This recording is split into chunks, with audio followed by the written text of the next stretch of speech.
SSC 25 batch তোমাদের জন্য যে ম্যাথ পরীক্ষার আগে যেসব ভুল একদমই করা যাবে না।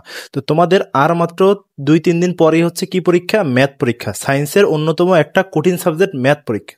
তো এই ম্যাথ পরীক্ষার আগে যেসব ভুল করাই যাবে না, তো নাম্বার 1 যে পয়েন্ট সেটা হচ্ছে সময় নষ্ট করা যাবে না। একেবারেই সময় নষ্ট করা যাবে না। তোমরা হয়তোবা অনেকে মনে করতে পারো অনেকের প্রিপারেশন খারাপ, সেক্ষেত্রে মনে করতে পারো যে এই 2-3 দিনে পড়ে আর আমি কতটুকুই বা আগাইতে পারবো। তো এইরকম চিন্তা করে তোমরা হতাশায় থাকবা, টেনশনে থাকে, আলটিমেটলি সময় নষ্ট করবা। তো তোমাদের মেইন পয়েন্ট প্রথমে যেটা সেটা হচ্ছে সময় নষ্ট করা যাবে না। তোমাদের ব্রেনে এরকম একটা সিগন্যাল দিতে হবে যে এখন থেকে যেই কয়টা দিন আছে, যারা যারা এইচএসসি পরীক্ষা দিচ্ছে সবার ক্ষেত্রেই সেম দিন, এটা চিন্তা করবো যে এখন যে পড়বে কেউ কোনো কিছু পড়ে নাই, এর আগে কেউ কোনো কিছু পড়ে নাই, এখন থেকে যে পড়বে সেই পাবে। ঠিক আছে? তো এরকম মেন্টালিটি রাখবা, সময় নষ্ট করাই যাবে না এখন। তার পরের নাম্বার পয়েন্টটা হচ্ছে যে সব চ্যাপ্টার পড়া। যাদের প্রিপারেশন অনেক খারাপ আছে, যাদের মোটামুটি প্রিপারেশন, তারা কিন্তু এই 2-3টা দিনে সব চ্যাপ্টার পড়বা না। সব চ্যাপ্টার পড়া উচিত হবে না তোমাদের। কেন উচিত হবে না? কারণ অন্তরীকরণ, তারপরে হচ্ছে ইন্টিগ্রেশন, এই চ্যাপ্টারগুলো কিন্তু অনেক বড়, ত্রিকোণমিতি অনেক বড়। তুমি যদি আগে থেকে এইচএসসি লাইফে যদি এগুলো ভালো মতো করে না আসো, তাহলে এই 2-3 দিনে কিন্তু তুমি কভার করতে পারবা না। তাই তোমাকে 1-2টা অধ্যায় ছাড়া লাগতে পারে।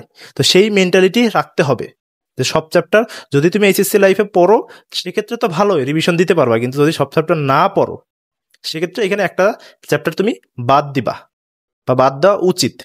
ঠিক আছে? তো 3 নম্বর যে পয়েন্ট সেটা হচ্ছে যে এমসিকিউ প্র্যাকটিস না করা। এই ভয়ঙ্কর ভুলটা করাই যাবে না। এই ভুলটা করলে কিন্তু অনেক ধরা খাবা। ম্যাথে তুমি 2 বছরে যতটুকু যা পড়ছো, তুমি কি বইয়ের ম্যাথ সলভ করছো, কোচিংয়ে গেছো, ব্যাসে গেছো, স্যার অঙ্ক করাইছে, অঙ্ক তুলছো, এইরকমই, তাই না? এমসিকিউ কতদিন প্র্যাকটিস করছো? তুমি নিজে চিন্তা করো যে তুমি কতটুক টাইম এমসিকিউর পিছনে দিছো এই 2 বছর, কত ঘন্টা টাইম। তো এমসিকিউ ভালো মতো প্র্যাকটিস করো নাই, কিন্তু এখন কিন্তু এমসিকিউ প্র্যাকটিস করা লাগবে। এই ভুলটা করা যাবে না যে তুমি এখন এমসিকিউ প্র্যাকটিস করবা না। তো এমসিকিউর জন্য এখন তুমি কি করবা? সবচেয়ে কম সময়ে এমসিকিউ প্র্যাকটিসের জন্য তোমার ওয়ান শট এমসিকিউ দেখা উচিত।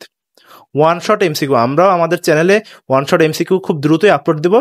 তোমরা অবশ্যই চ্যানেলটি সাবস্ক্রাইব করে রাখো যাতে ওয়ান শট এমসিকিউ গুলো খুব দ্রুত পেয়ে যাবা। তাছাড়াও বিভিন্ন ইউটিউব চ্যানেলে ওয়ান শট এমসিকিউ ছাড়া আছে, সেগুলো তোমরা দেখে নিতে পারো, কিন্তু এমসিকিউ স্কিপ করাই যাবে না। ঠিক আছে? তার পরের নাম্বার পয়েন্ট যেটা সেটা হচ্ছে কি ব্রেনে টেনশন ঢুকানো যাবে না। ব্রেনে টেনশন ঢুকানো যাবে না যে আমি তো কিছুই পড়ি নাই, কিছুই পারবো না, তো এখন কি হবে, ভবিষ্যতে কি হবে, অ্যাডমিশনের চান্স পাবো কি পাবো না, এইরকম অনেক রকম টেনশন। এরকম টেনশন ঢুকানো যাবে না যে আমার বাপ মা কি বলবে পরে, এরকম আমি হয়তো ফেল করব, যাদের প্রিপারেশন খারাপ, এরকম টেনশন করাই যাবে না। ঠিক আছে? ব্রেনে টেনশন রাখলে তুমি কোনো কাজে ভালো মতো ফোকাস দিতে পারবা না। তো অবশ্যই টেনশন রাখা যাবে না। তারপরে যেই পয়েন্ট সেটা হচ্ছে কি ফুল ফোকাস পড়াশোনায় দিতে হবে। ফুল ফোকাস পড়াশোনায়, কোনো আবর্জনা ব্রেনের ভিতরে ঢুকানো যাবে না যে আজকে ফেসবুকে এই ট্রেন্ড চলতেছে অথবা এই খেলা চলতেছে, এইটা হচ্ছে, এইসব কোনো জিনিসের প্রতি মনোযোগ দেওয়াই যাবে না।